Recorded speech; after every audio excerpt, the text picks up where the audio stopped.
हाँ बच्चों, पे कर लिया डिफ्रैक्शन वाला काम।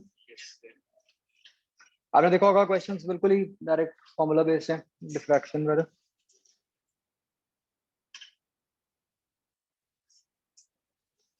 हाँ बच्चों, इसमें बताओ।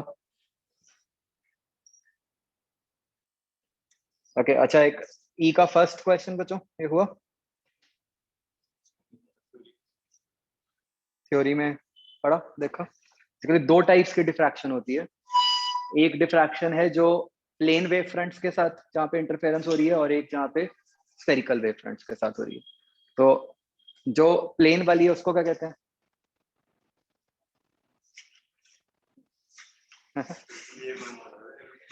ये कहो थ्योरी से देख के आंसर मार्क कर दिया है।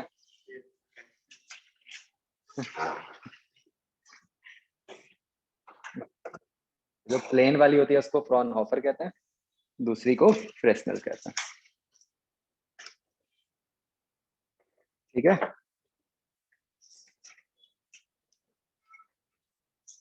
आपको मतलब कोई उसकी फर्दर कोई डिटेल में नहीं जाना, बट ये नाम बस पता होने चाहिए दो। आगे कॉम्प्रिहेंशन क्वेश्चन की तरह किया था राइट, बस देखा कि क्या होता है। और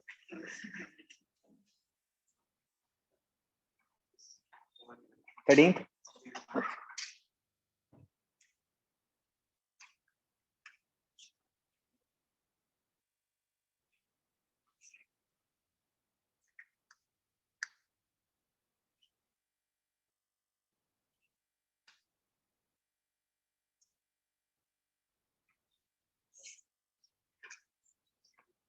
13th हो गया था बच्चों। 13th में बच्चों एक थोड़ी सी आप समझ रहे होगे कि अप्रोक्सीमेशन की हम करते हैं ना, इन द सेंस कि आपने क्या किया कि क्या कहा है 10 maximum of double slit pattern with in the central maximum of single slit. तो आपने सिंगल स्लिट का माना 2 delta D 2 lambda D by D, उसको 10 बीटा से इक्वेट कर दिया बेसिकली। तो आप समझ रहे हो ना कि थोड़ा सा ऊपर नीचे भी किया जा सकता था तो भी वही 10 बन जाते ना, तो ये अप्रोक्सीमेट ही निकलता है।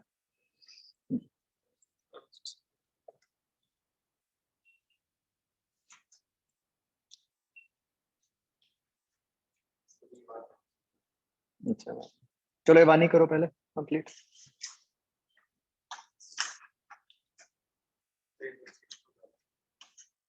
अच्छा 12th question, the angular divergence for which most of the light is refracted. ये कैसे किया? ये बच्चों क्या होता है कि जो हम वो ग्राफ बनाते हैं ना, जैसे आपने देखा होगा इंटेंसिटी वाले ग्राफ में हमने क्या कहा था कि सबसे ज्यादा सेंटर वाले में और बाकी फिर कम होती जाती है। तो हम वो सेंटर वाले को ही मानते हैं कि वहीं पे सबसे ज्यादा लाइट है। ठीक है, इनफैक्ट आपने अगर ध्यान दिया हो जब मैं मॉड्यूल में दिखा रहा था कि जो अगला ही पीक होता है वो I/22 रह जाता है। जो मेन पीक है उसका आई है, उससे अगले का I/22 रह गया। तो मतलब बहुत उसी को जो मेन वाला है 2 बीटा वाला उसी में ही मानते हैं। तो एंगुलर डाइवर्जेंस क्या हो जाएगा? Basically 2 beta upon capital D कर दोगे आप, तो 2 लैम्डा बाय स्मॉल डी बन जाएगा। ठीक है जी। हाँ बच्चों, एक्सरसाइज 1 में और कोई?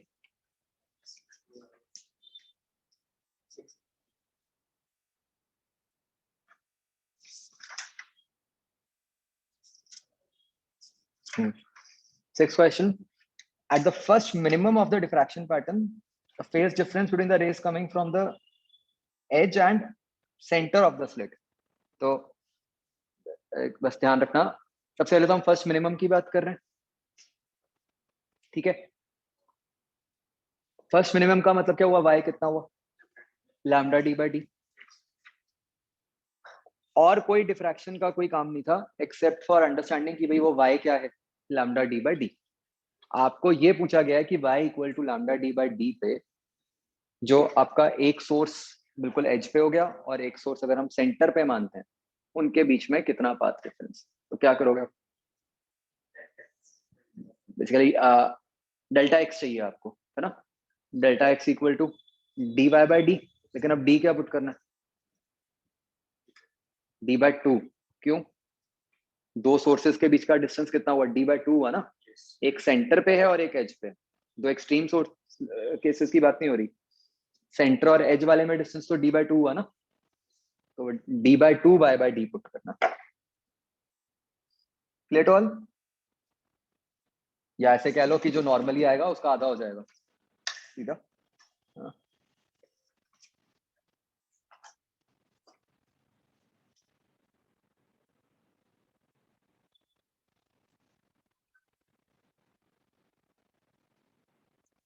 ओके, एक्सरसाइज 0 बच्चों, ई पार्ट।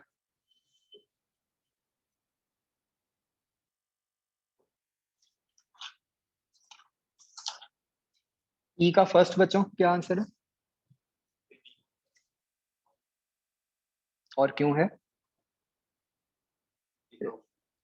थ्योरी में लिखा हुआ, जो मैं आपको कल बता रहा था कि डिफ्रैक्शन प्रोमिनेंट तभी होती है अगर जो स्लिट है उसका साइज वेवलेंथ के कंपेरेबल है, ठीक है ना?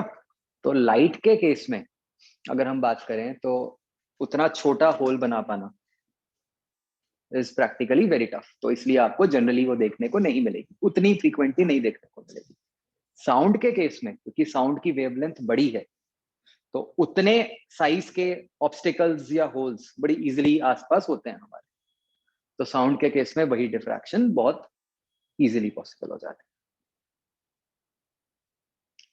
ठीक है? तो इसका क्या आंसर बनेगा? बी, कि उनकी वेवलेंथ जो है वो बहुत छोटी। Clear to all?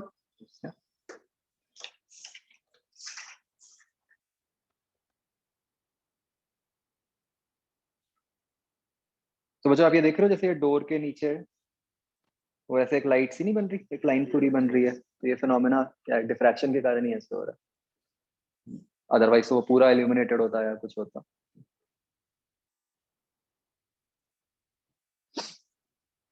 आगे ई में बच्चों और कोई? ये सेवेंथ भी बिल्कुल वही चीज हो गई।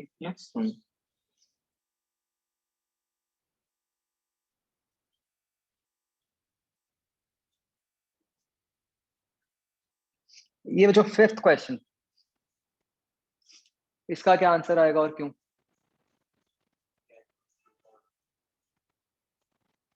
सेंट्रल की आपको बोला है कि आई नॉट है, स्लिट विड्थ को डबल कर दिया तो इंटेंसिटी को क्या होगा? हम्म, क्यों? हम्म,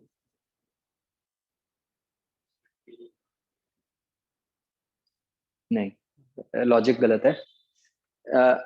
देखो बच्चों, इस क्वेश्चन को समझो थोड़ा ध्यान से। अ, ऐसी बात हमने वाईडीएससी के टाइम भी की थी। अगर वाईडीएससी होता तो उसमें अगर हम कहते हैं कि स्लिट विड्थ को डबल किया तो वहां पे हम क्या कहते थे कि उससे क्या इफेक्ट हो जाता है? हम कहते थे कि प्रैक्टिकली दोनों सोर्सेस की जो इंटेंसिटी है वो डबल हो गई, तो वो 2i के करस्पॉन्डिंग जो भी होना है वो हो जाएगा, यही कहते थे हम, ठीक है? अगेन हम किसकी बात करते थे? उस पॉइंट की, जहां पे हम पॉइंट पी जहां पे हम देख रहे हैं, करेक्ट? अब इस क्वेश्चन में आ, क्या लिखा है? I naught is intensity of central band. ये इंटेंसिटी बैंड की है, ये इंटेंसिटी एक पॉइंट की नहीं है। मतलब हमें वो जो सेंट्रल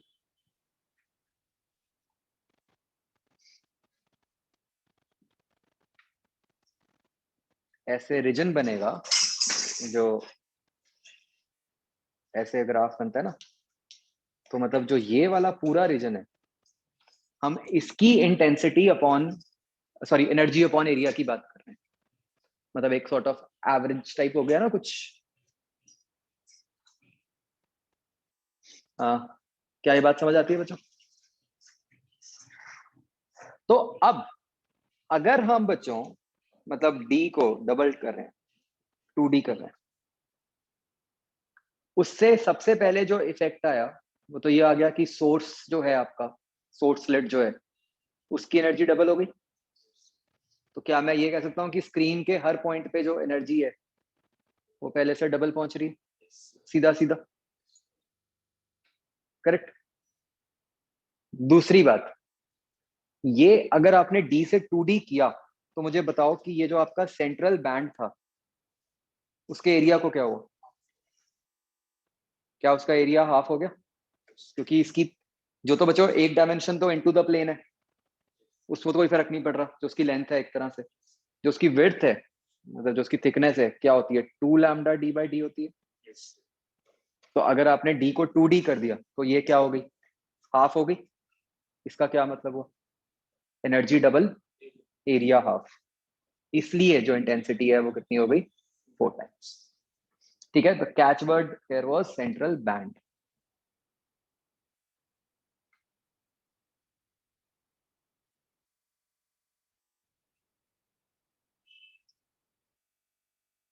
आई थिंक ये भी थ्योरी में है कहीं, शायद कोई एग्जांपल में या कुछ।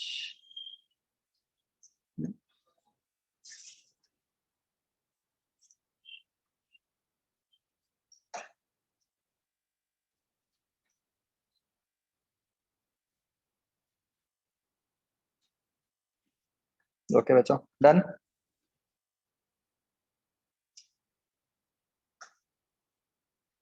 एक ना डिफ्रैक्शन का ये वाला जो एग्जांपल है, ये देखो पहला ही।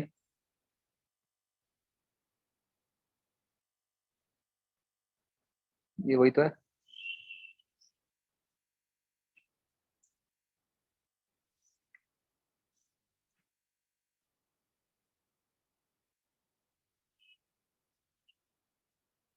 ये बच्चों देखो, ये ना जरूर कर लेना एग्जांपल जो है ये।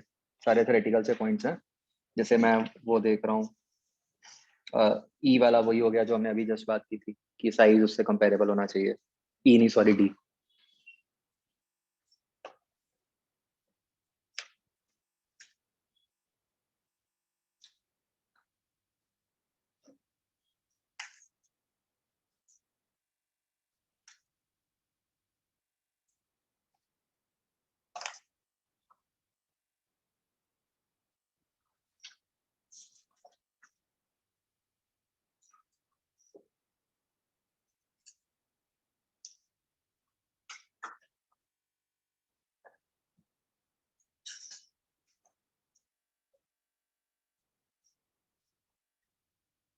ओके बच्चों, तो हम लास्ट टाइम जो पढ़ रहे थे वो ये था कि कैसे डिफ्रैक्शन के कारण अब हम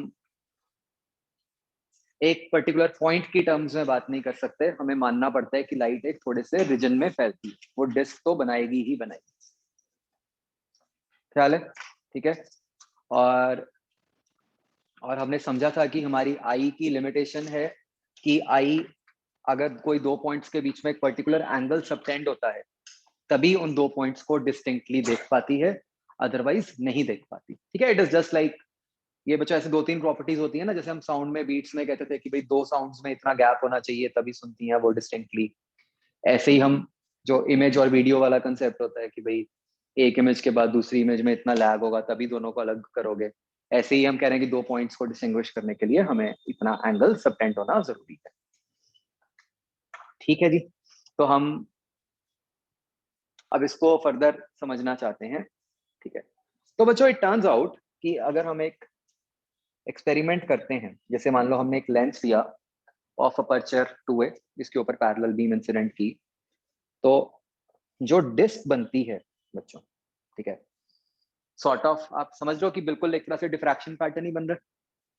ठीक है, तो ये जो डिफ्रैक्शन पैटर्न में ये जो सेंट्रल रीजन है जहां पे हम देख सकते हैं कि सबसे ज्यादा लाइट है, जो हमने कल फिगर भी देखा था, ठीक है, इट टर्न्स आउट कि ये जो डिस्क बनती है इसका जो रेडियस होता है that is 1.22 lambda F by two.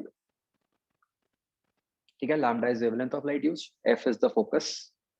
ठीक है, और 2A इज द अपर्चर। तो हम जान के इसको 2A की टर्म्स में ही लिखते हैं, ऑल्दो लिख तो हम वैसे भी सकते हैं 0.61 lambda F by, but first वाली फॉर्म ही हम याद रखते हैं क्योंकि इसमें पूरा अपर्चर आता है। तो हमें क्वेश्चंस में हमेशा अपर्चर ही दिया होता है। ठीक है जी, तो इतने साइज की डिस्क बनती है, मतलब जो कि हमें मतलब विदाउट प्रूफ मानना पड़ेगा। ठीक है, तो ये फिगर एक बार ड्रॉ कर लो।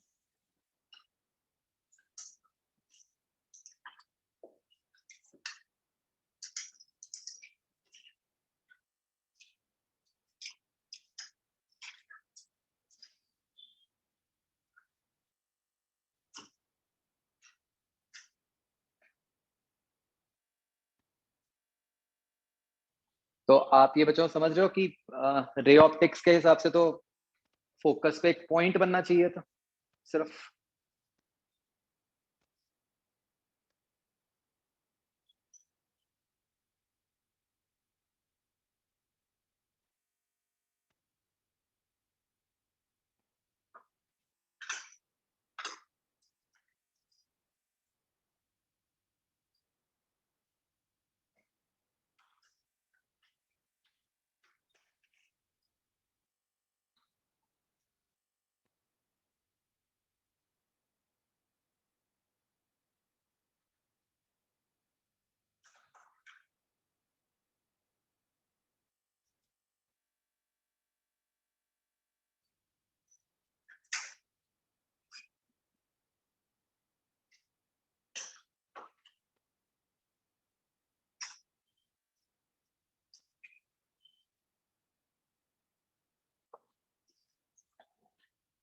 तो इसके बेसिस पर बच्चों हम एक क्राइटेरिया निकालते हैं कि मतलब हम वो निकालेंगे कि जो ऊपर एंगल है ना, कि वो थीटा मिनिमम कितना होना चाहिए कि हमारी आई को 2 पॉइंट्स डिस्टिंक्टली दिखे।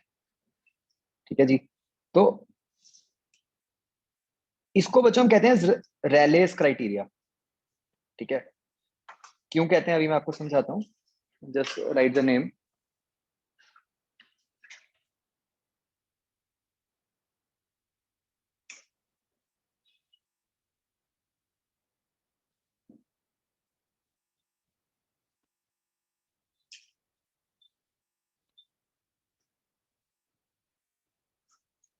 तो बच्चों एक क्राइटेरिया ये कहता है कि भाई चलो ठीक है, आपने कहा कि लेंस से कि भाई पॉइंट तो बनेगा ही नहीं, डिस्क बनना है और हमें उनको सेपरेटली भी देखना है।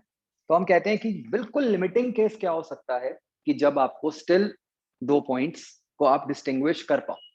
ठीक है, तो हम कहते हैं कि भाई वो जो लिमिटिंग केस है वो इस तरीके से कि भाई अगर दोनों के सेंटर्स भी जस्ट मतलब ओवरलैप ना करें, वो अलग रह जाएं, तो भी हम उन 2 पॉइंट्स को डिस्टिंक्टली देख लेते हैं।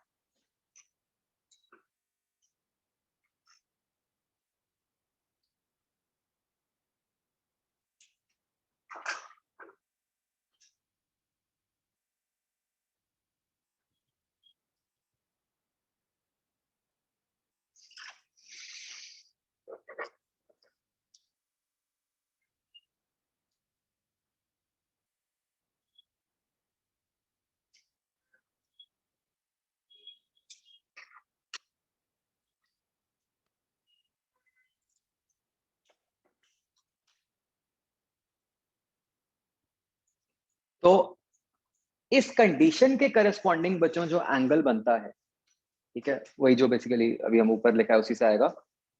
अगर तो उतना एंगल बन रहा होता है 2 पॉइंट्स के बीच में हमारी आई पे, तब तो हम कहते हैं कि हमें वो डिस्टिंक्टली दिख जाएंगे, नहीं तो हमें वो नहीं दिखेंगे। तो ये बच्चों एंगल क्या बन गया अब, डेल्टा थीटा। ये एफ पे ही बनना है, 2a इज अपर्चर, करेक्ट। तो ये एंगल क्या बन गया, R by F, R is the radius of the disc. दोनों सेंटर्स के बीच में जो डिस्टेंस है वो लिमिटिंग केस में आर हो गया ना, जब वो जस्ट ओवरलैप करने से बच गए। तो ये एंगल क्या बन गया, आर बाय एफ, तो 1.22 लैम्डा बाय 2a, या फिर 0.61 लैम्डा बाय ए। अगेन बच्चों, it's better to remember the बीच वाला फॉर्मूला, 2a वाला, क्योंकि आपको आगे क्वेश्चंस में हमेशा अपर्चर दिया होता है।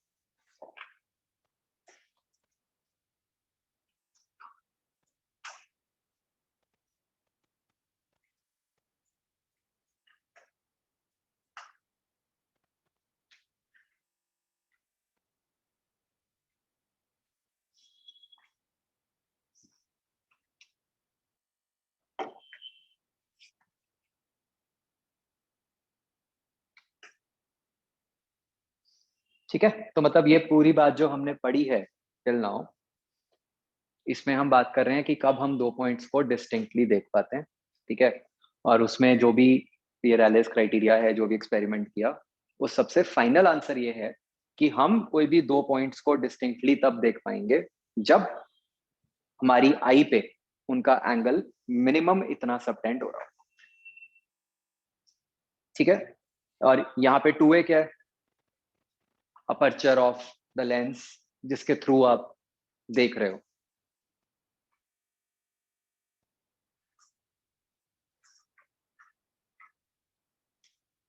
ठीक है जी।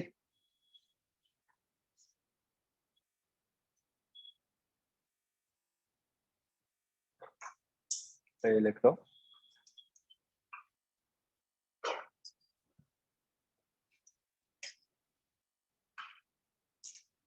तो बच्चों मतलब आई के केस में फिर ये 2a क्या होगा, aperture of eye itself, right? Eye lens ही है ना।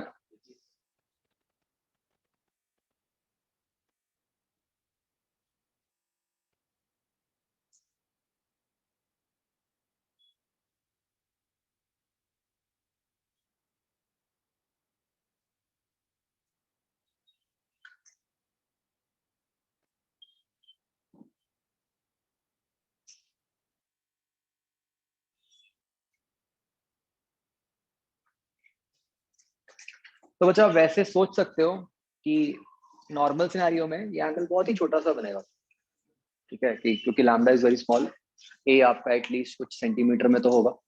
तो ये एंगल बहुत छोटा है, उससे बड़ा एंगल बन ही जाता है, इसलिए हमें डिस्टिंक्टली दिख जाता है। पंगा तो तभी पड़ेगा जब आप कुछ माइक्रोस्कोपिक लेवल पे काम कर रहे हो। ठीक है जी। ओके। तो बच्चों अब इसके बेसिस पर नाउ वी विल डिफाइन, जैसे अभी तक हम बाकी सारी पावर्स डिफाइन करते थे, अब हम रिजॉल्विंग पावर को डिफाइन करेंगे टेलीस्कोप एंड माइक्रोस्कोप की। ठीक है। तो ये हमें क्लियर हो गया बच्चों कि रिजॉल्विंग पावर का मतलब क्या है, ability to see points distinctly. तो तो तो ये जो रिजल्ट है ऊपर वाला ही, delta theta is equal to 0.61 lambda by A. तो टेलीस्कोप की बच्चों हम जो रिजॉल्विंग पावर है, हमें एग्जैक्ट रिजल्ट नहीं चाहिए, हम सिर्फ ये कहते हैं कि it is inversely proportional to delta theta, और जो कि ए बाय लैम्डा के प्रोपोर्शनल हो गया।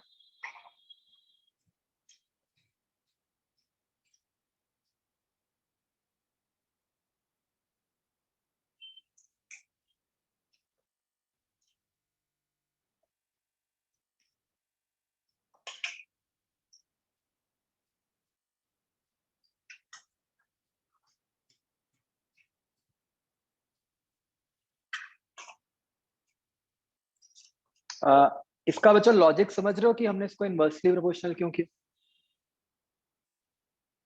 जितनी रिजॉल्विंग पावर ज्यादा, मतलब कि वो दो पॉइंट्स जितना छोटा एंगल भी सबटेंड कर रहे हैं, स्टिल टेलीस्कोप हमें उन्हें अलग से दिखा रहा है। ठीक है, इसलिए हमने इसके इनवर्सली प्रोपोर्शनल किया।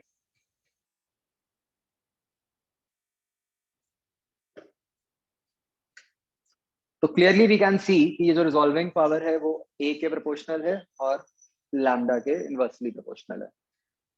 आप बच्चों थोड़ा सा याद करो, जब हम पहले माइक्रोस्कोप टेलीस्कोप पढ़ रहे थे, तो टेलीस्कोप के केस में याद है जो ऑब्जेक्टिव लेंस था उसका अपर्चर बड़ा था।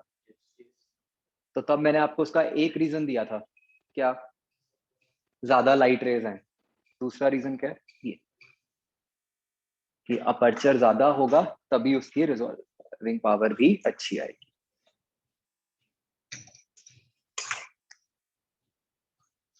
This is a very critical factor, क्योंकि जब आप डिस्टेंट स्टार से बात कर रहे हो लाइट रेज की, तो इतनी दूर से आ रही होती है, डिस्टेंस इतना बड़ा होता है कि जो एंगल है वो बहुत छोटा हो जाता है। ठीक है, तो स्टिल उनको अगर अलग देखना है तो हमें अपर्चर बड़ा करना पड़ता है। तो obviously lambda is not in our control, जो स्टार से लाइट आ रही है वो तो जिस लैम्डा पे आएगी वही रहेगा।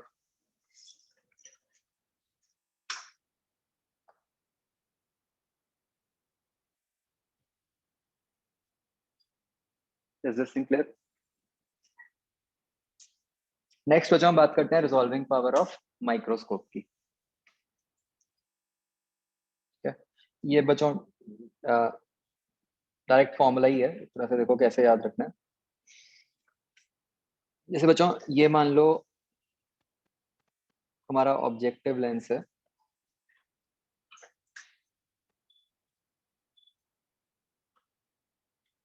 ठीक है, और जो ऑब्जेक्ट है लेट्स से वो 2 बीटा एंगल सबटेंड, मतलब ये जो लेंस है वो ऑब्जेक्ट के ऊपर 2 बीटा एंगल सबटेंड कर रहा है मान लो। तो ये फिगर बनाओ।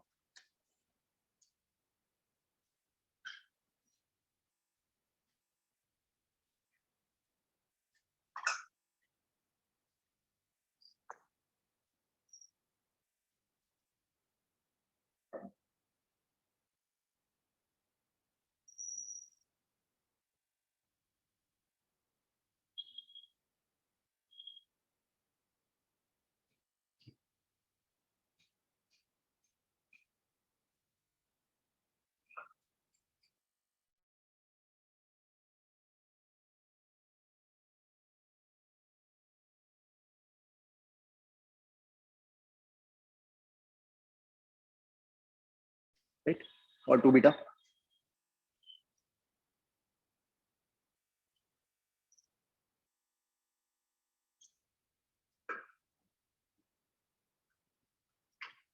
बच्चों अगर डी मिन इज द मिनिमम डिस्टेंस जिससे कि 2 पॉइंट्स क्लियरली दिखेंगे एक माइक्रोस्कोप के अंदर, ठीक है, थोड़ा सा हमने डेफिनेशन बच्चों मतलब यार चेंज की हुई है। तो यहाँ पे जो रिजॉल्विंग पावर है उसको हम 1 बाय डी मिन के इक्वल मानते हैं, which turns out to be mu sine beta over 0.61 lambda.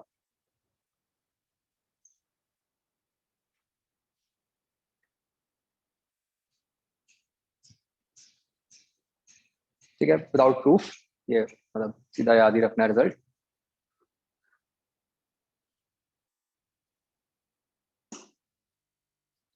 Again बच्चों आप देख सकते हो कि यहाँ पर भी हमने डी मिन के इनवर्सली प्रोपोर्शनल किया, कि मतलब जितनी पावर ज्यादा मतलब उतना कम डिस्टेंस वाले पॉइंट्स को भी हम क्लियरली देख सकते हैं।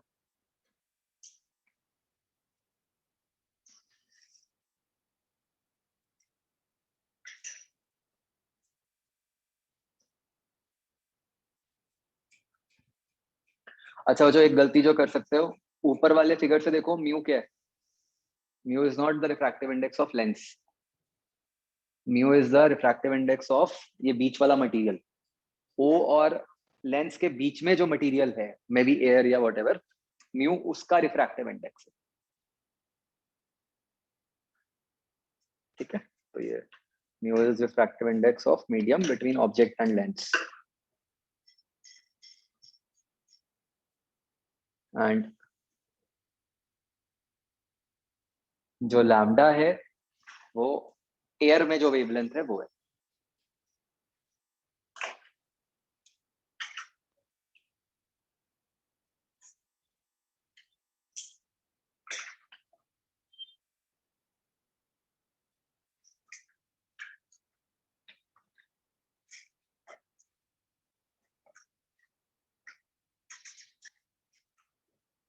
ठीक है, तो इसको हम विदाउट प्रूफ बच्चों मान लेते हैं कि ये फॉर्मूला है। फर्क आप समझ सकते हो कि टेलीस्कोप के केस में हमने रिजॉल्विंग पावर को एंगल के टर्म्स में डिफाइन किया, यहाँ पे हमने डिस्टेंस के टर्म्स में किया हुआ है, दोनों के इनवर्सली प्रोपोर्शनल। ओके, यहां से बच्चों देखकर क्या पता चलता है कि आप एक माइक्रोस्कोप की रिजॉल्विंग पावर कैसे बढ़ा सकते हो। माइक्रोस्कोप में बच्चों हमारे पास थोड़ी सी फ्लेक्सिबिलिटी ज्यादा आ जाती है कंपेयर टू टेलीस्कोप। देखो एक तरफ आप देख सकते हो कि साइन बीटा तो बहुत लिमिटेड ही आप बढ़ा सकते हो, है ना, मतलब वो तो एक रेंज है, आप उससे ज्यादा उसको तो एनीवेज कुछ चेंज नहीं कर सकते।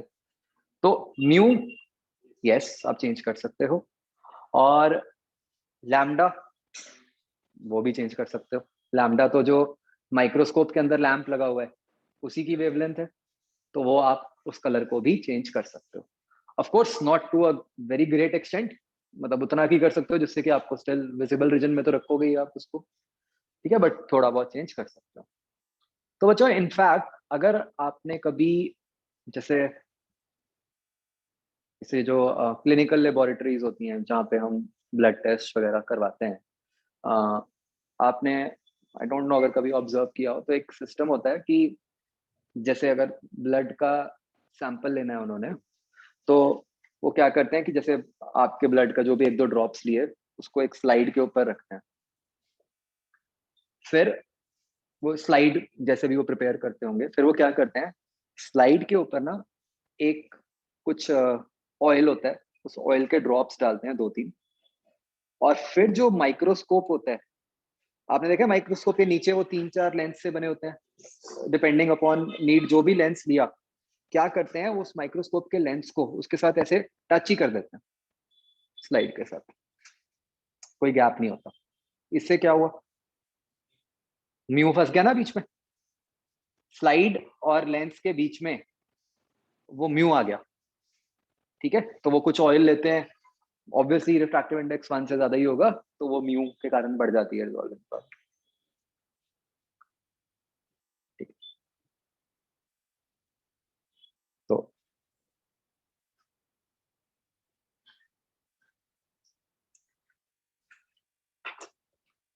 तो ऑफ कोर्स जब आप पास लाओगे, चिपका ही दिया, तो बीटा एंगल भी बढ़ गया जितना बढ़ सकता है।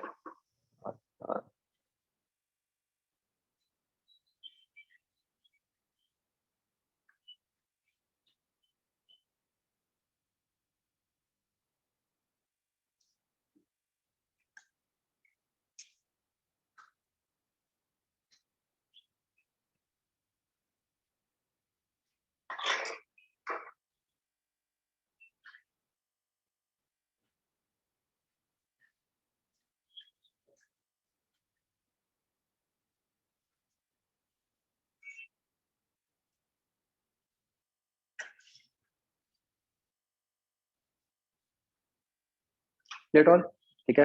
तो you can be just ask direct question based upon कि द फॉर्मूलाज एंड कि किसको कैसे इंक्रीज या डिक्रीज कर सकते हैं, ओके। तो जो जनरली ये कहा जाता है, एक स्टेटमेंट है कि microscope magnifies but telescope resolves, ठीक है। तो सी इस लाइन की इंपॉर्टेंस से ज्यादा बस हमें ये समझना है कि देखो, जैसे मैं आपको पहले भी बताया था कि फाइनली हमारे को एक फाइनाइट सा एक एंगल चाहिए जो हमारी आई पे सबटेंड होना चाहिए दो पॉइंट्स के बीच में, है ना। अब अगर वो एक एंगल चाहिए आपको ठीक ठाक, तो उसको उस एंगल को बढ़ाने के लिए, है ना, एक बड़ा एंगल रखने के लिए क्या ऑप्शंस है हमारे पास, या तो दो पॉइंट्स के बीच में गैप बढ़ा दो या उनका डिस्टेंस कम कर दो, ठीक है। तो फाइनली माइक्रोस्कोप और टेलीस्कोप दोनों ही उस एंगल को बड़ा कर रहे हैं, बट माइक्रोस्कोप जनरली उस एंगल को कैसे बड़ा करता है, जिसको हम कहते हैं लार्ज इमेज बना देता है माइक्रोस्कोप। तो माइक्रोस्कोप ने तो क्या किया, दो पॉइंट्स के बीच में डिस्टेंस को ही बढ़ा दिया, ठीक है। और वही टेलीस्कोप ने कैसे एंगल बड़ा किया, कि जो बहुत दूर ऑब्जेक्ट था उसको पास ले आया आपके, तो उससे आपका एंगल बढ़ गया, है ना।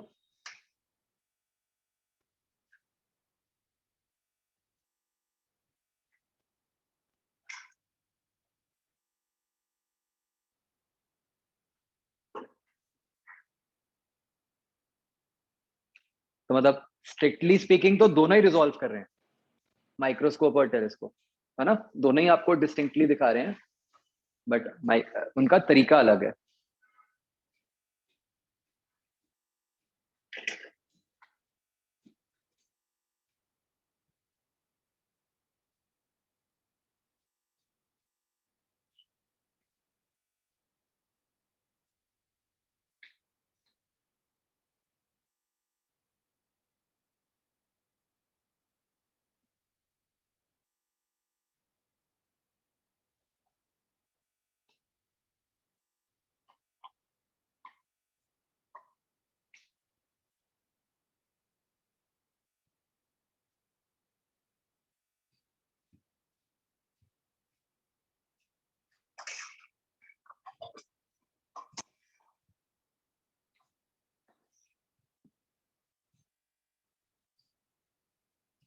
ठीक है जी,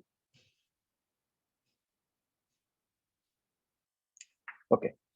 तो अब बच्चों, नाउ दैट वी नो कि भाई कहीं पे रे नेचर है, कहीं पे वेव नेचर है, राइट। तो अब हम डिफाइन करते हैं कि भाई क्या लिमिट है, किस लिमिट के बाद तो चलो रे ऑप्टिक्स लगा दोगे आपका काम चल जाएगा, और अदरवाइज आपको वेव ऑप्टिक्स का इफेक्ट कंसिडर करना ही पड़ेगा, ठीक है। तो इसमें बच्चों हमने जो सिस्टम बनाया हुआ है वो ये है, हम ये मानते हैं कि जैसे मान लो लाइट आ रही है, वो आपने एक स्लिट के थ्रू भेजी, मैंने यहाँ स्लिट का अपर्चर ए ही लिखा हुआ है, 2A नहीं लिखा हुआ, ए ही लिखा हुआ है, ठीक है। और हमें पता है ऑब्वियसली कि जब वो इसके थ्रू पास करेगी तो वो फैलेगी, है ना। तो हम बेसिकली बच्चों क्या ढूंढना चाह रहे हैं, हम ढूंढना चाह रहे हैं कि भाई z कितना हो, हम z पे लिमिट लगाना चाह रहे हैं कि जब तक, तो आप ये समझ सकते हो कि बच्चों जो फैलने वाला इफेक्ट है वो जितना हम दूर जाते जाएंगे उतना प्रोमिनेंट होता जाएगा। तो हम कहना चाह रहे हैं कि भाई कितने z तक तो जो फैली भी है लाइट रेज वो इतनी कम है कि आप स्टिल रे ऑप्टिक्स मान सकते हो, ठीक है ना। और फिर उसके बाद आपको फिर वेव ऑप्टिक्स का इफेक्ट लेना ही पड़ेगा, ठीक है। तो बेसिकली हम z पे कंडीशन लगाना चाह रहे हैं, ठीक है। इसको बच्चों हम कहते हैं फ्रेस्नल डिस्टेंस z, ठीक है। तो ये क्या है, distance till which diffraction effect is not significant, मतलब हम रे ऑप्टिक्स को स्टिल अप्लाई कर सकते हैं।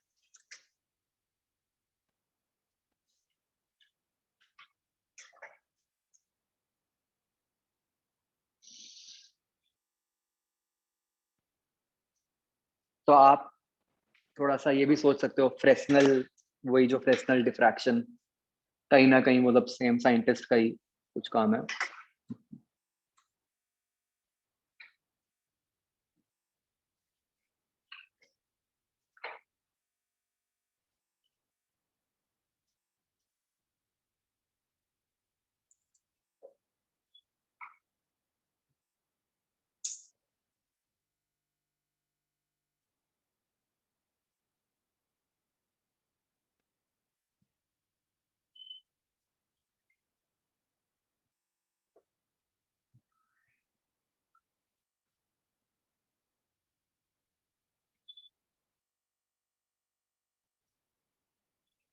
तो अच्छा, ये रिजॉल्विंग पावर पे बेस्ड नीट पे लास्ट ईयर था सबसे पहली बार जो क्वेश्चन आया, ठीक है। और फ्रेस्नल डिस्टेंस पे अभी तक नहीं आया किसी भी एग्जाम में, मेंस में एक बार आया था। हाँ,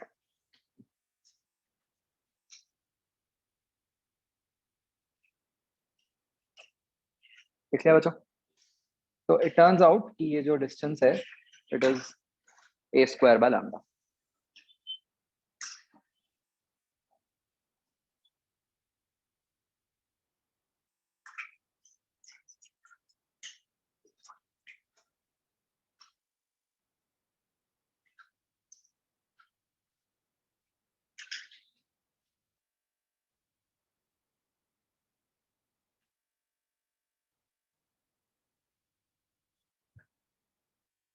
तो बच्चों क्या होता है, this is also another word way of explaining कि हमें डे टू डे लाइफ में डिफ्रैक्शन का बहुत ज्यादा प्रोमिनेंट इफेक्ट नहीं दिखता।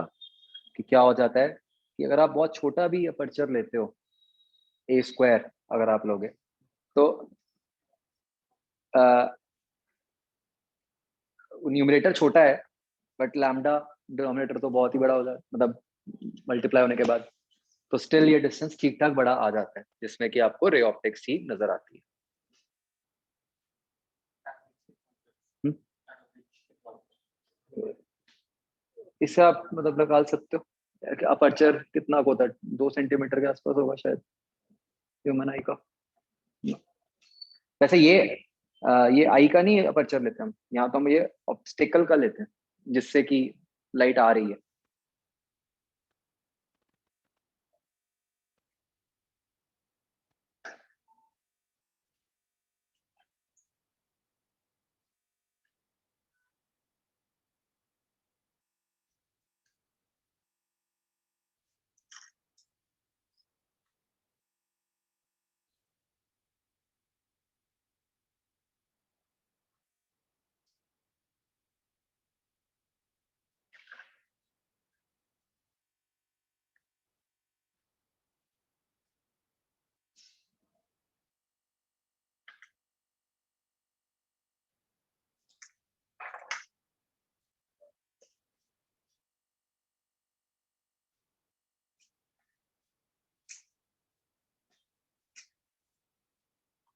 ओके, तो नेक्स्ट बच्चों अब हम जो लास्ट फिनोमिना है इस चैप्टर का उसकी बात करेंगे, विच इज पोलराइजेशन।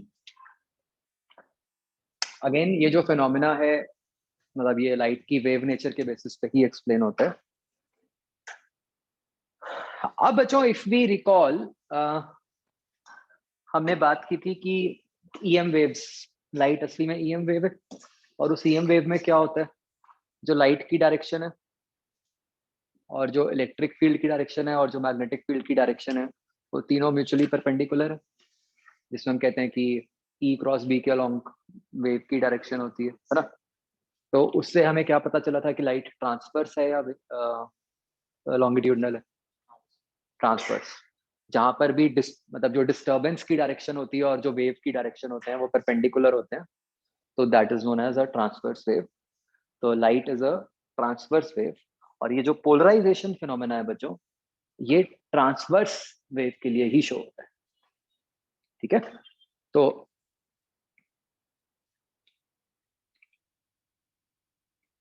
ठीक है, तो एक बार क्लियर लिखो कि जो लाइट की प्रॉपर्टी है,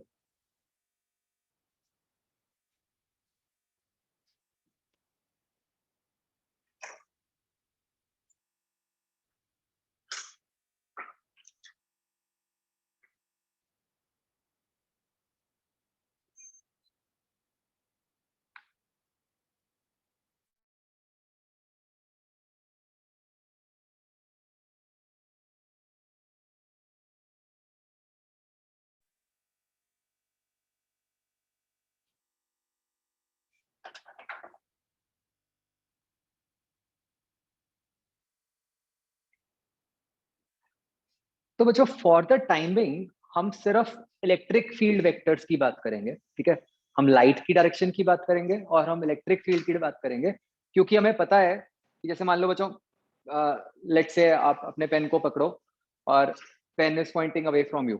ठीक है, तो मान लो वो लाइट की डायरेक्शन है, तो जो ई की डायरेक्शन होगी वो परपेंडिकुलर वर्टिकल प्लेन में होगी, और जो बी होगा वो भी उसी प्लेन में लाई करता होगा, उसके परपेंडिकुलर।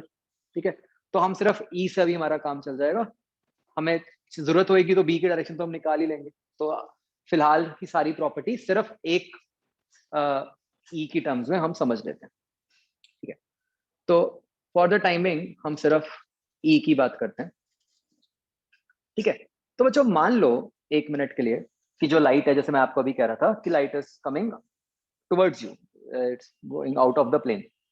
तो उसके हिसाब से अगर मैं सिर्फ ये फिक्स करता हूं कि लाइट आपकी तरफ आ रही है, तो इलेक्ट्रिक फील्ड वेक्टर्स जो हैं वो इस बोर्ड के प्लेन में तो किसी भी तरफ लाई कर सकते हैं। ये मानते हो?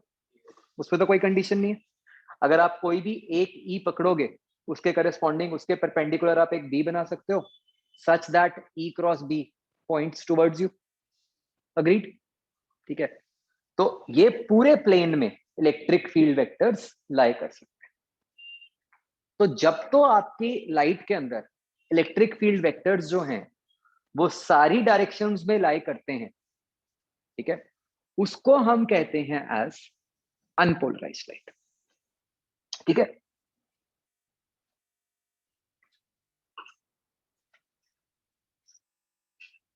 ये जो लिखा हुआ है इससे थोड़ा सा मिसलीडिंग है।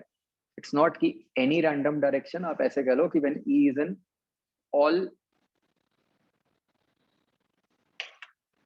पॉसिबल डायरेक्शंस, जितने की ये व्हाइट एरोज दिख रहे हैं। ठीक है, उसको हम कहते हैं अनपोलराइज्ड लाइट।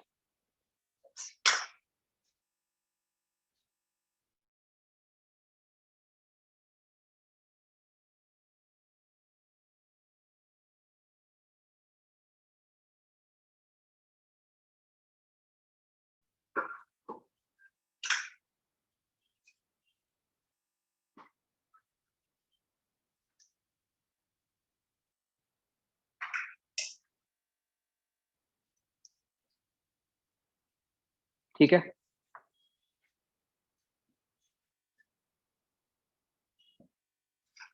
अब बच्चों क्या होता है, मान लो let us say I have some sort of a filter which can filter the electric field. मान लो ये जो लाइट मेरी तरफ आ रही थी, मैंने उसके आगे एक फिल्टर लगा दिया, ये रेड कलर का, जो कि सिर्फ वर्टिकल डायरेक्शन वाले इलेक्ट्रिक फील्ड कंपोनेंट्स को ही अपने थ्रू पास करने दे रहा है, बाकियों को उसने छोड़ दिया पीछे। तो अब मेरे पास जो लाइट बनी उसमें सिर्फ एक पर्टिकुलर डायरेक्शन में ही इलेक्ट्रिक फील्ड वेक्टर्स हो, ठीक है। तो अगर कोई लाइट ऐसी होती है जिसमें सिर्फ एक पर्टिकुलर डायरेक्शन में ही फील्ड वेक्टर्स होते हैं, उसको हम कहते हैं एज पोलराइज्ड लाइट।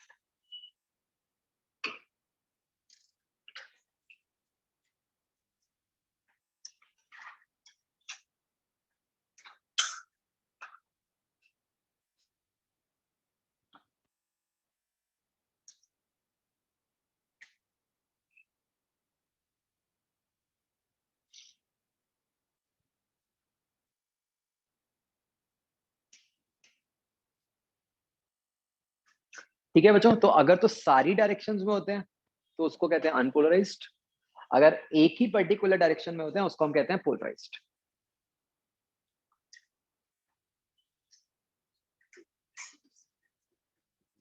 हाँ मतलब ये इट्स नॉट एज सिंपल जैसा कि यहाँ दिख रहा है, बहुत स्पेसिफिक वेज हैं जिससे कि हम ऐसे फिल्टर कर सकते हैं।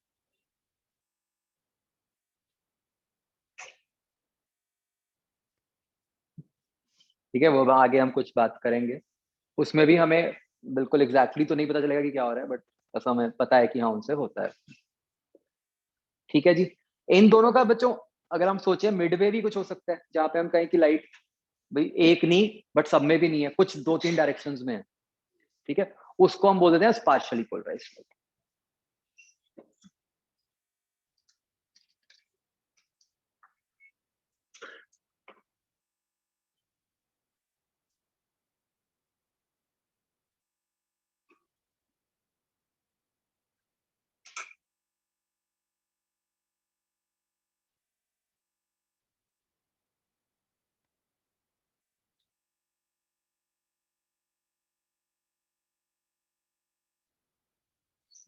तो बच्चों ये जो प्रॉपर्टी है इससे आपको समझ आ रहा होगा कि ये प्रॉपर्टी की सेंस ही सिर्फ ट्रांसवर्स वेव्स में ही बनेगी, लॉन्गिट्यूडनल में तो चीज ही बनेगी ही नहीं, है ना। तो सिर्फ ट्रांसवर्स वेव्स में ही ये पोलराइजेशन की प्रॉपर्टी होती है।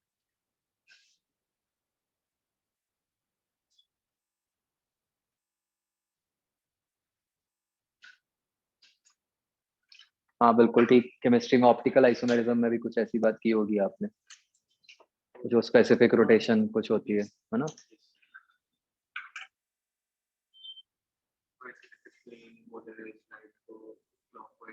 हम्म, तो मतलब जैसे आप वहां पे कुछ ऐसा पढ़ते हो ना कि कुछ कंपाउंड्स ऑप्टिकली एक्टिव जो कहते हो कि आप वो, तो वो सेम चीज ही है ये वाली।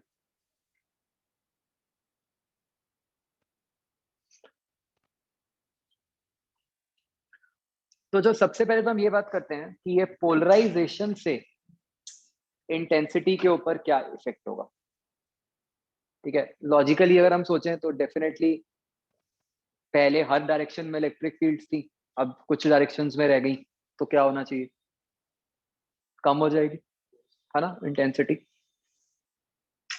तो बच्चों यहाँ पे अब हम दो केसेस बनाते हैं, ठीक है। आ, पहला केस तो हम ये कहते हैं कि मान लो जो लाइट है वो पहले पोलराइज्ड है, ठीक है, मतलब जो लाइट का इलेक्ट्रिक फील्ड वेक्टर है वो ये थीटा एंगल पे है जहाँ पे ए लिखा हुआ है, ठीक है।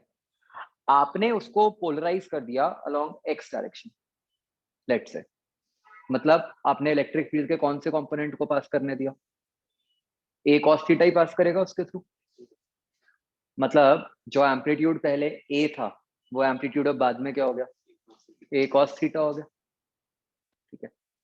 ऑब्वियसली ये तो उसी केस की बात हो रही है जब पहले लाइट पोलराइज थी, मतलब पहले इलेक्ट्रिक फील्ड वेक्टर सिर्फ थीटा एंगल पे ही था, ठीक है जी। तो अगर एम्पलीट्यूड ए कॉस थीटा हो गया तो इंटेंसिटी को क्या होगा, intensity is proportional to amplitude square, तो क्या हो जाएगा कॉस स्क्वायर थीटा। तो भाई अगर आप पहले से पोलराइज लाइट को किसी और डायरेक्शन में पोलराइज कर देते हो जिसका एंगल थीटा बन रहा है, तो जो आपकी रिजल्टेंट इंटेंसिटी है वो क्या हो जाएगी, cos स्क्वायर थीटा से मल्टीप्लाई हो जाएगी।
ठीक है जी। फिर से ये cos स्क्वायर थीटा कब आया? जब पहले से पोलराइज्ड लाइट को आपने किसी और एंगल थीटा पे पोलराइज कर दिया, तो वो cos स्क्वायर थीटा से मल्टीप्लाई हो गया। ठीक है, अब बच्चों इसी कंसेप्ट को अगर हम एक्सटेंड करें और हम कहें कि भाई पहले अनपोलराइज्ड लाइट थी, ठीक है, और अब आपने उसको पोलराइज कर दिया, इसका क्या मीनिंग क्या हुआ?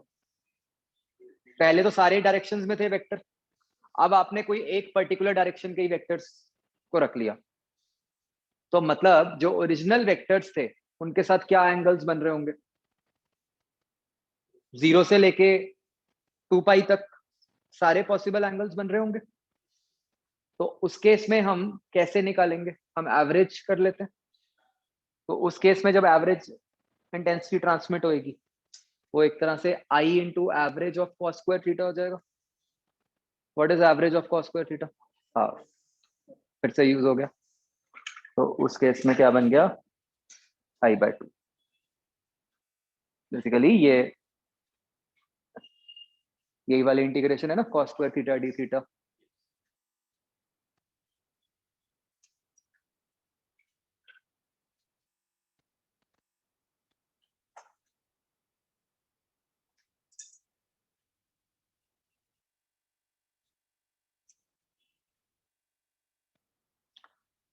तो बच्चों ये ना, इनको बहुत ध्यान से समझना है। ये इंटेंसिटी के दो रिजल्ट्स हैं, इफेक्ट ऑफ इंटेंसिटी के। इनमें कंफ्यूजन हो जाती है कि कब आई बाय 2 लगना है और कब आई कॉस स्क्वायर थीटा लगना है। ठीक है, बताओ आई बाय 2 कब लगेगा? जब अनपोलराइज्ड है और आपने उसको किसी भी डायरेक्शन में पोलराइज कर दिया, तो जो इंटेंसिटी है वो हाफ रह जाएगी।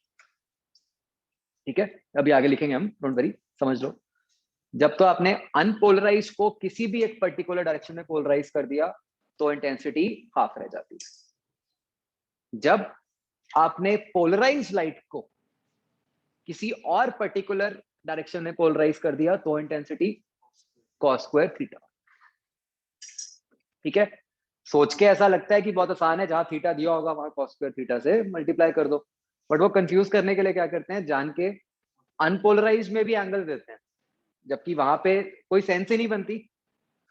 अनपोलराइज को अगर पोलराइज करना है तो वहां तो एंगल का कोई रोल ही नहीं है ना, बट वो जान के कोई भी एक एंगल दे देंगे कि हाँ जी हम एक्स एक्सेस से 30 डिग्री के एंगल पे पोलराइज कर रहे हैं या कुछ, बट उसका कोई मीनिंग ही नहीं है।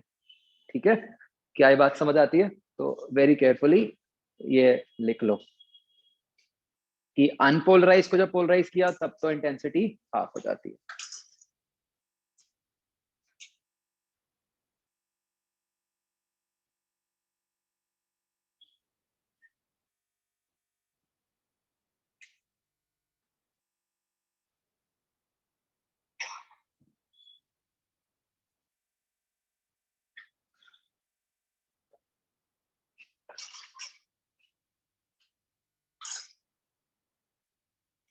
तो जैसे बच्चों जो सन ग्लासेस होते हैं, सन ग्लासेस में कई बार एक स्पेसिफिक मतलब उनकी प्रॉपर्टी होती है कि वो पोलराइज्ड, मतलब पोलराइजर्स कहते हैं उन्हें कई बार। तो उनका रीजन यही होता है कि if it is a polariser, तो वो क्या कर रही है, सनलाइट की इंटेंसिटी भी कम कर रही है जो आपकी आईज तक पहुंच रही है। ठीक है, मैं ये नहीं कह रहा कि एग्जैक्टली हाफ करती है, क्योंकि sunlight is not totally unpolarised, sunlight partially polarised होती है। वो क्यों होती है अभी आगे समझ आएगा, ठीक है। बट हाँ, ये तो बात सीधी है ना कि इंटेंसिटी तो कम कर रही है। और अगर बच्चों पोलराइज कोई किसी और की तरफ करोगे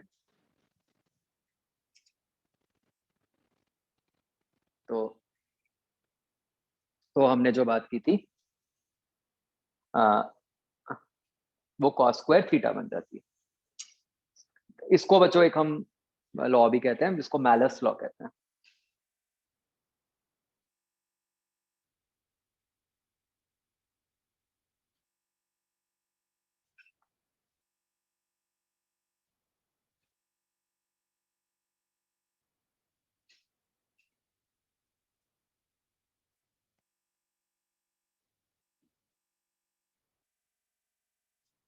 तो ये भी बच्चों ध्यान रखना है, मैलस लॉ पोलराइज के लिए, अनपोलराइज वाला नहीं मैलस ने दिया। ऑब्वियसली इसको इंटीग्रेट करके ही वो निकल आया, बट स्टिल स्पेसिफिकली हम इसी को कहते हैं Malus law.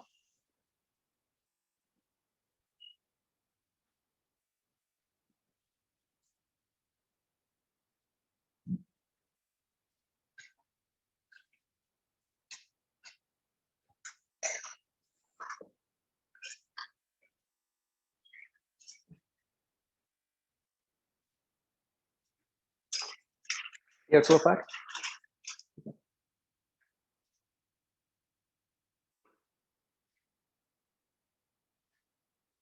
And just to be very clear, हम फिर से एक प्रॉपर फॉर्म में लिखते हैं। देखो कि अनपोलराइज की अगर आई नॉट है, पोलराइज किया तो आई नॉट बाई 2 हो जाएगी। अब इसको मान लो किसी और डायरेक्शन में पोलराइज किया तो वो क्या हुआ, cos स्क्वायर थीटा से मल्टीप्लाई हो जाएगी।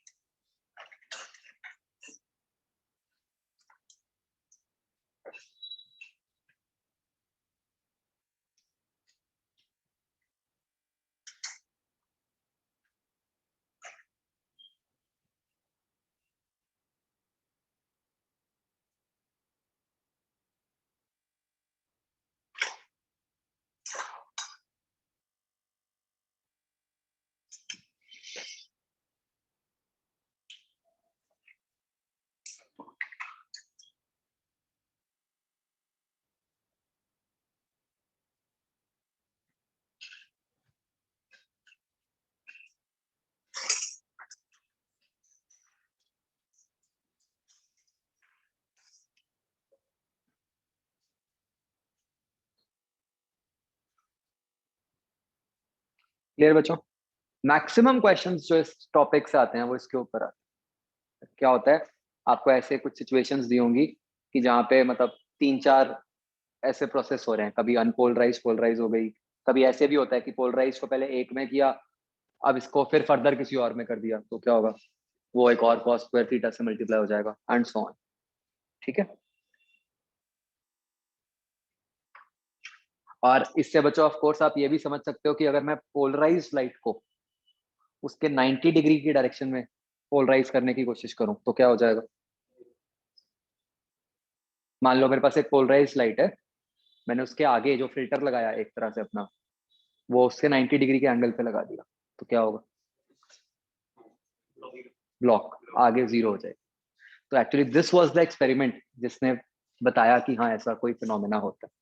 अदरवाइज तो पहले समझ ही नहीं आ रहा था कि यार सेम मटेरियल है, आपने एक लाइट उसके थ्रू पास कर रहे हो तो पहले तो निकल रही थी, मटेरियल को थोड़ा घुमाया, लाइट निकलनी बंद हो गई, है ना। तो ये वहां से बात समझ आई कि हाँ पोलराइजेशन जैसा कुछ फिनोमेना होता।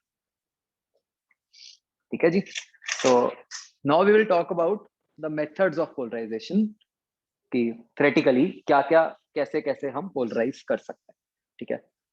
तो जो सबसे पहले तो हम कुछ स्पेसिफिक मटेरियल्स यूज करते हैं। ठीक है।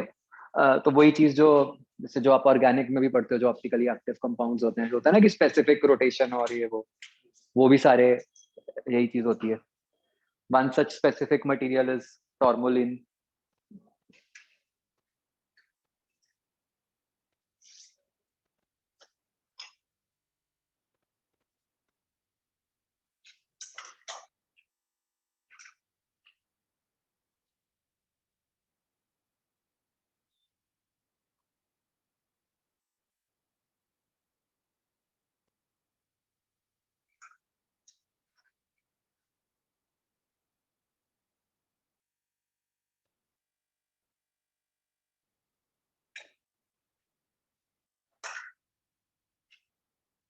ठीक है जी।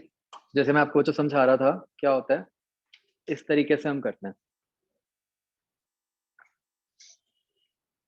मान लो अनपोलराइज लाइटली। अब मैंने बच्चों ये दोनों, ये जो डिस्क हैं एक तरह से, ये दोनों सेम मटेरियल है, ठीक है, कोई फर्क नहीं है।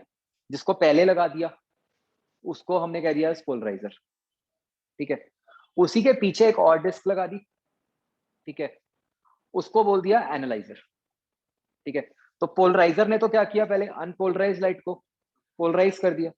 अब ये बच्चों जो स्पेसिफिक मटेरियल्स होते हैं जिनको हम पोलरॉइड्स कहते हैं, ये बेसिकली आप मतलब लेमैन लैंग्वेज में आप ऐसे कह लो कि एक पर्टिकुलर डायरेक्शन में लाइट को फिल्टर करते हैं, इलेक्ट्रिक फील्ड वाले वेक्टर को, ठीक है। तो उनकी कुछ एक्सेस होती है, ठीक है। तो जैसे मैंने ऐसे ही फॉर एग्जांपल शो कर दिया कि मान लो ये एक्सेस जो है वो ऊपर को है, वर्टिकल है, ठीक है, जस्ट फॉर एग्जांपल। तो ऑब्वियसली हमें देखने में तो पता भी नहीं चलता, राइट। तो अब बच्चों में जब बाद वाला जो मेरा सेम मटेरियल है जिसको एनालाइजर बोला, जब हम उसको घुमाएंगे और हम उधर से ऑब्जर्व करेंगे तो क्या होगा, दोनों की एक्सेस में एंगल वेरी कर रहा होगा, जीरो से लेके आगे बढ़ता जाएगा 2 पाई तक। तो उससे क्या होगा, जो ऑब्जर्वर को इंटेंसिटी ऑब्जर्व होगी वो वेरी करती रहेगी। जब तो सेम एक्सेस मतलब कोइंसाइड कर रही है तो उसको इंटेंसिटी क्या दिखेगी। आप सोचो यहाँ पे आई नॉट थी, अगर लेफ्ट पे बीच में आई नॉट बाई 2 आई, तो आगे भी क्या दिख गई उसको, आई नॉट बाई 2 कॉस स्क्वायर 0 दिख गई। और जो एक्सट्रीम केस बन सकता है वो क्या बन जाएगा, 0 ही हो सकती है। तो जो उधर वाला ऑब्जर्वर है उसको इंटेंसिटी वेरिंग दिखती है अगर आप इस एनालाइजर को रोटेट करते हैं। तो बेसिकली ये एक्सपेरिमेंट है जिसने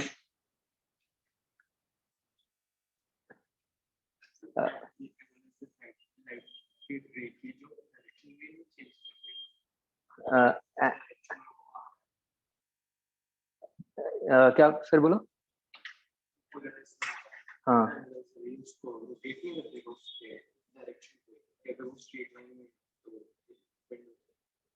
नहीं नहीं, आप तो इलेक्ट्रिक फील्ड वेक्टर को सोचो ना। इन्होंने जो करना है, ये तो इलेक्ट्रिक फील्ड वेक्टर को फिल्टर कर रहे हैं, उसका लाइट की डायरेक्शन से तो कोई लिंक ही नहीं।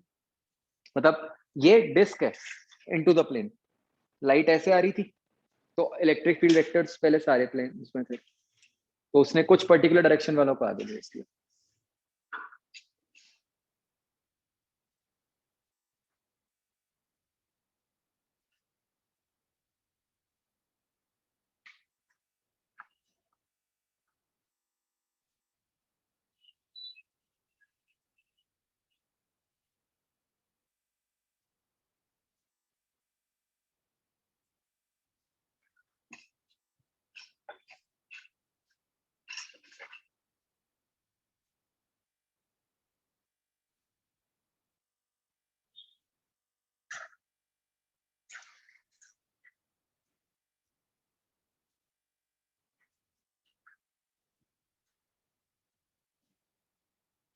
तो बच्चों we are not required to know कि एग्जैक्टली क्या हो रहा है जिस कारण से मतलब ऐसे ये हुआ पोलराइजेशन का फिनोमेना।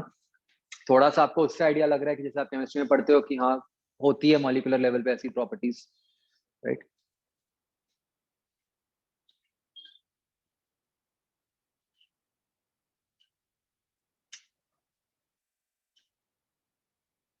क्लियर सो फार।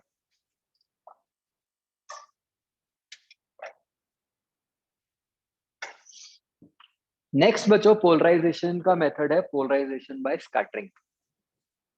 आपको ख्याल होगा स्कैटरिंग हमने अभी थोड़ा सा कुछ लेक्चर पहले ही बात की थी, वो क्या था कि वो जो लाइट मान लो कुछ पार्टिकल्स पे पड़ती है और अलग अलग डायरेक्शंस में फैल जाती है, उस फिनोमेना को स्कैटरिंग कहते हैं हम।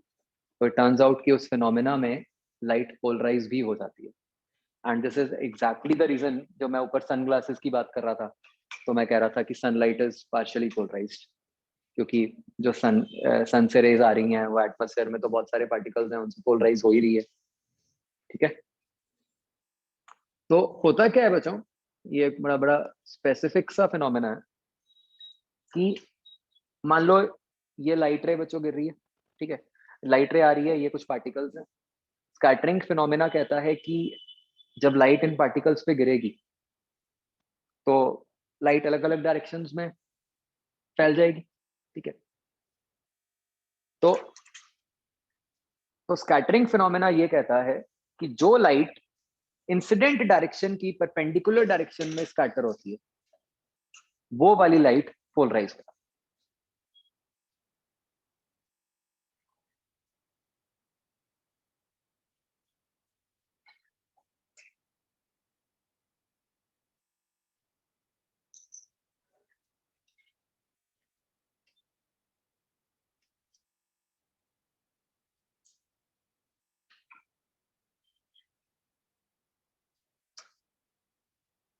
तो बच्चों जो इंडियन साइंटिस्ट था सीवी रमन जिसको नोबेल प्राइज मिला था, it was because of this, he discovered this for the first time.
होना तो चाहिए, फिनोमेना तो सेम ही।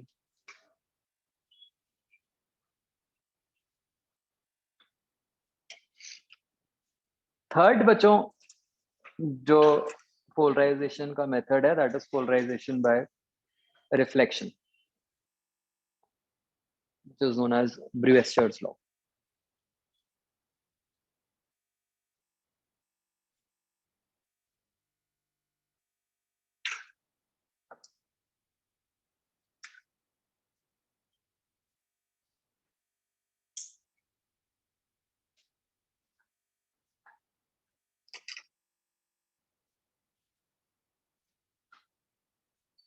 ठीक है, ये बच्चों केस हमने पहले किया हुआ है बट ऑब्वियसली तब हमें इस कंटेक्स्ट में नहीं पता था।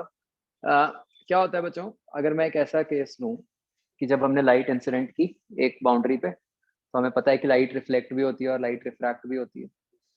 अगर हम ऐसा केस बना दें कि रिफ्लेक्टेड और रिफ्रैक्टेड जो हैं वो परपेंडिकुलर है, हम वे करते होते थे ना, अगर ऐसा हो जाए कि रिफ्लेक्टेड और रिफ्रैक्टेड रेज परपेंडिकुलर हो जाए, ठीक है, तो उस केस में जो ये वाली लाइट है रिफ्लेक्टेड वाली वो पोलराइज्ड होती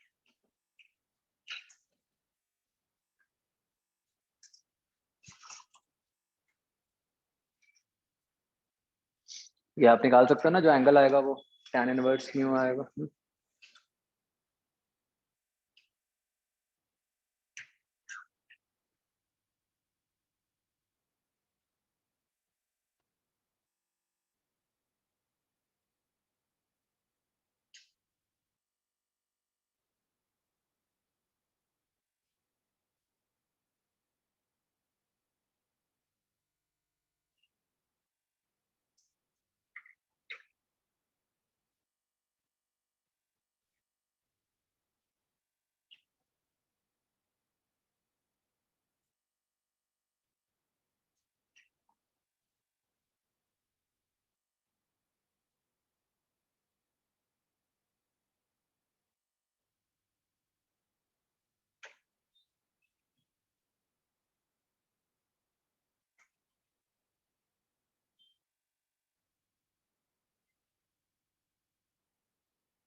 तो बच्चों जैसे यहाँ लिखा हुआ है कि मतलब जो रिफ्लेक्टेड लाइट है उसमें स्पेसिफिकली ई वेक्टर्स कैसे होंगे, इस तरह से perpendicular to plane of incidence, मतलब ये वाला जो प्लेन है उसके परपेंडिकुलर।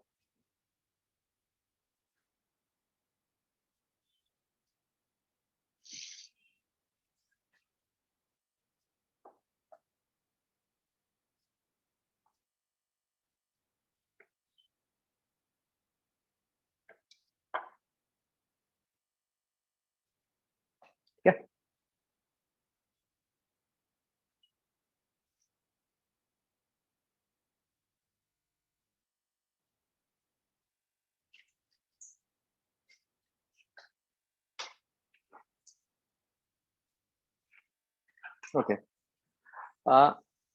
नेक्स्ट आता है बच्चों कि ये पोलराइजेशन के यूजेस क्या होते हैं। एक तो जैसे हमने बात की सनग्लासेस में होते हैं, ऐसे ही बच्चों कई बार, I am not very sure कौन सी कार्स, बट कई बार कार्स की जो फ्रंट वाली जो विंडशील्ड होती है उसको भी पोलराइज किया जाता है, फॉर द रीजन कि जैसे कई बार ये होता है ना कि जो सामने से कार आ रही है उसकी लाइट की ग्लेयर पड़ती है बहुत ज्यादा, तो उसको कम करने के लिए विंडशील्ड्स को पोलराइज किया जाता है। ठीक है, फिर बच्चों 3D गॉगल्स में यूज किया जाता है। कैसे, क्या रीजन होगा? 3D का सिस्टम क्या होता है कि आपको, मतलब एक प्लेन के अंदर आप जो देख रहे हो आप उसको 3D में कैसे देख पाओगे? अगर आपकी आई को एक तरह से सेंस ऑफ डेप्थ दी जाएगी। आई को सेंस ऑफ डेप्थ कैसे दी जाती है कि अगर दो अलग अलग इमेजेस उसको दिखे, ठीक है ना, कि एक आगे एक पीछे टाइप्स, तो उससे डेप्थ आएगी। तो ये डेप्थ क्रिएट करने के बच्चों कई सारे तरीके होते हैं।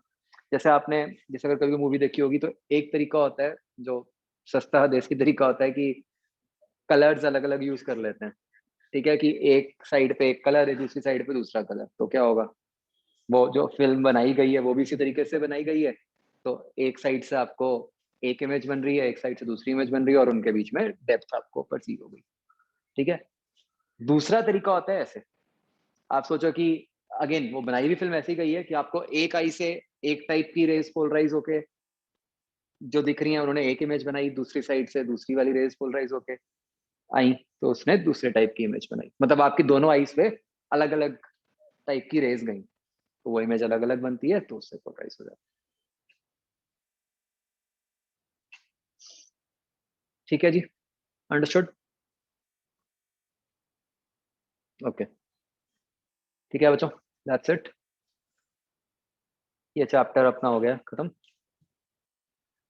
एक काम जो हमने करना है, मतलब वो मैं ऐसे कहूंगा तभी करोगे, नहीं तो नहीं करोगे, मुझे पता है। इसमें क्या है बच्चों, ये जो डिफ्रैक्शन ऑनवर्ड्स थ्योरी वाला पार्ट ज्यादा है ना। जो न्यूमेरिकल है वो बिल्कुल ही स्ट्रेट फॉरवर्ड फॉर्मूला बेस्ड है। जैसे अगर पोलराइजेशन में हम बात करें तो जो क्वेश्चंस बन सकते हैं न्यूमेरिकल क्वेश्चंस, एक तो वो जो मैंने आपको बताया था कि वो 2-3 केसेस लगा के, मतलब ना बेसिकली इस पे बनते हैं क्वेश्चन। ये जो फिगर है ऐसे, आप सोचो 3-4 डिस्क लगा दी कि एक ने कुछ किया, एक ने किसी एंगल पे किया, तो बताते जाओ कि रिजल्टिंग इफेक्ट क्या होगा। एक तो न्यूमेरिकल इस पे बनेगा, दूसरा न्यूमेरिकल वो जो ब्रूएस्टर है कि वो एंगल निकालो, यही बन सकता है, और कोई न्यूमेरिकल नहीं बन सकता। जो रिजॉल्विंग पावर वाले हैं उनमें जो दोनों फॉर्मूलाज हैं उन्हीं पे बेस्ड बन सकता है, माइक्रोस्कोप टेलीस्कोप। डिफ्रैक्शन में जैसे आपने ट्राई भी कर लिए, बट फिर भी थ्योरी वाला पार्ट है। तो ये जो 3 टॉपिक्स थे एंड वाले, diffraction, resolving power and Polaroid, ठीक है, आपने इन तीनों की मॉड्यूल की थ्योरी और एनसीईआरटी की थ्योरी को स्ट्रिक्टली पढ़ना है। और जो जो एक्स्ट्रा पॉइंट्स हैं वो आपके आपके नोट्स में इसके नीचे लिखे होने चाहिए। ठीक है, तो हम उस दिन डिस्कस करके सबके डिस्कस करेंगे और देखेंगे कि किसने कौन कौन से पॉइंट्स आइडेंटिफाई किए हैं। जो जो बचेंगे हर कोई अपने उसमें वो भी ऐड कर लेगा, ताकि ये पॉइंट कंप्लीटली कवर हो जाए। ठीक है, एनसीईआरटी एंड मॉड्यूल की थ्योरी में जैसे फ्रेस्नेल फ्रॉनहोफर हो गया, या ऐसे आपको एक दो और पॉइंट्स मिलेंगे। जैसे मैं आपको एक एग्जांपल दे रहा हूँ, जैसे हमने यहाँ पे लिखा है ना रिफ्लेक्शन में कि लाइट किस डायरेक्शन में पोलराइज हुई है, हमने ऊपर ये तो लिख दिया कि कौन सी लाइट पोलराइज हुई है, हमने ये नहीं लिखा कि वो किस डायरेक्शन में पोलराइज हुई है। मैंने ये तो नहीं बताया ना कि वो कि इस केस में ये जो रेड लाइट है इसके इलेक्ट्रिक फील्ड वेक्टर्स किस प्लेन में। ठीक है, तो if I am not wrong, जहां तक मुझे ख्याल है ये एनसीईआरटी में मेंशन्ड है। ठीक है, तो पूरा एनसीईआरटी को अच्छे से, चाहे उसका कोई फिगर है, चाहे कोई बॉक्स है, चाहे एग्जाम्पल है, उनमें से हम एक बार देख के कर लेंगे। रीजन बीइंग बच्चों बिल्कुल फ्री के मार्क्स हैं, इसमें मार्क्स लूज करने का कोई सेंस नहीं बनता। ठीक है, जैसे मेरे ख्याल से, वैसे मैं आपको बता रहा हूँ कि सीबीएसई के सिलेबस से ये ना सारा पार्ट हटा हुआ है पोलराइजेशन वाला बोर्ड्स के लिए। तो बट हमें उसमें तो आ ही जाता है मेंस में और नीट में, और बिल्कुल स्ट्रेट फॉरवर्ड क्वेश्चन होता है, तो वो छूटना नहीं चाहिए। चलो ठीक है बच्चों, दैट्स इट। ये इसकी एक्सरसाइज कर लेना, जो आखिरी वाला लास्ट पार्ट है बचा हुआ, वो आसान सा है। फिर हम नेक्स्ट क्लास में ये डिस्कशन करके then we will start with modern physics. ठीक है,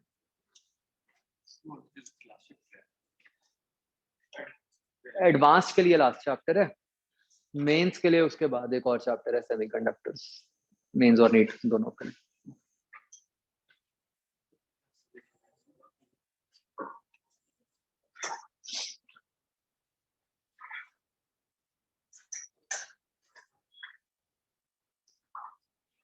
एक्चुअली उसको हमने बहुत अच्छे से करना है, क्योंकि जैसे मैंने आपको बताया था एडवांस दोनों में ही मतलब 3-3 4-4 क्वेश्चंस आने हैं हर एग्जाम में उस पे बेस्ड।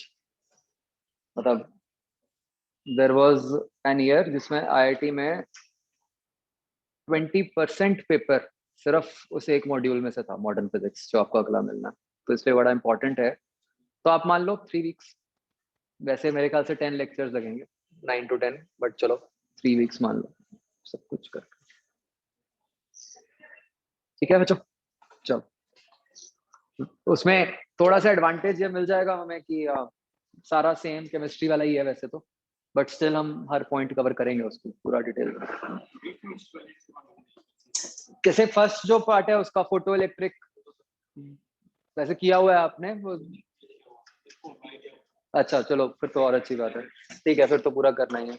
अगला जो है वो भी आपने बोहर मॉडल है जैसे, वो सारा किया है, बट अपने में थोड़ा सा मैथमेटिकली ज्यादा कॉम्प्लेक्स कंडीशंस बन जाते हैं। तो तीसरा उसमें न्यूक्लियर है, रेडियो एक्टिविटी। उसमें और फिजिक्स में काफी फर्क है, रेडियो एक्टिविटी फिजिक्स वाली काफी डिफरेंट है।